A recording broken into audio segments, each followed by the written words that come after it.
Okay, first I'm going to start with the brachialis muscle. It originates on the distal half of the anterior surface of the humerus, and it inserts into the tuberosity and coronoid process of the ulna, and its action is to flex the elbow. So can you try and bring your hand to your shoulder?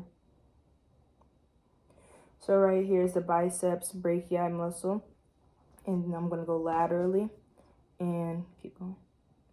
I can feel the brachialis muscle contract right here. So this would be the edge of the brachialis. You can relax.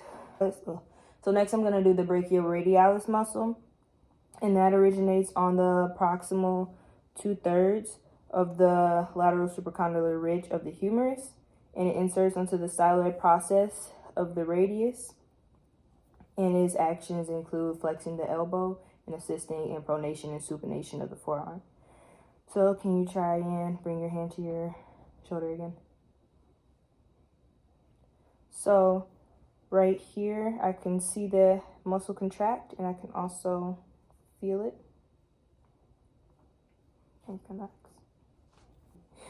All right, so now I'm going to move to the pronator teres, and the pronator teres originates on the common flexor tendon of the medial humeral epicondyle, as well as the coronoid process of the ulna, and it inserts onto the middle lateral surface of the radial shaft, and its actions include pronating the forearm as well as assisting in flexing the elbow. Okay. Can you try and bring your hand to your shoulder, please? So right here is the distal tendon of the biceps brachii. You can relax. So I'm going to go distal and medial to it, and I'm going to pronate her arm. And I can feel it slightly contract. Okay, so now I'm going to move to the pronator quadratus.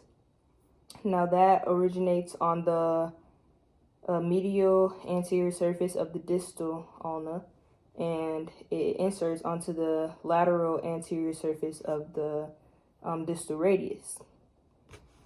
And its actions include just pronating the forearm, and I can't actually palpate it because it's so deep to the flexor tendons, but it runs from right here to right here, and it's like just deep.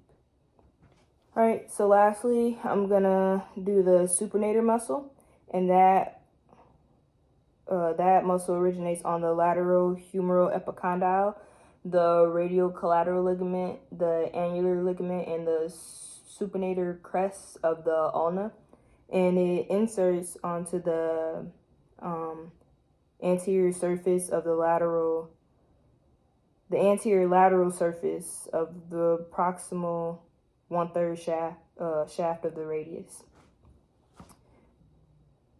So I'm gonna go to the lateral humeral epicondyle, and then I'm gonna locate the head of the radius and pronate and supinate her forearm so I can feel it rotate.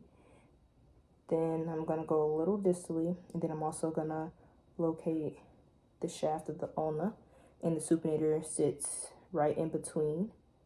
So gonna dig in and supinate her arm, and I feel it slightly contract.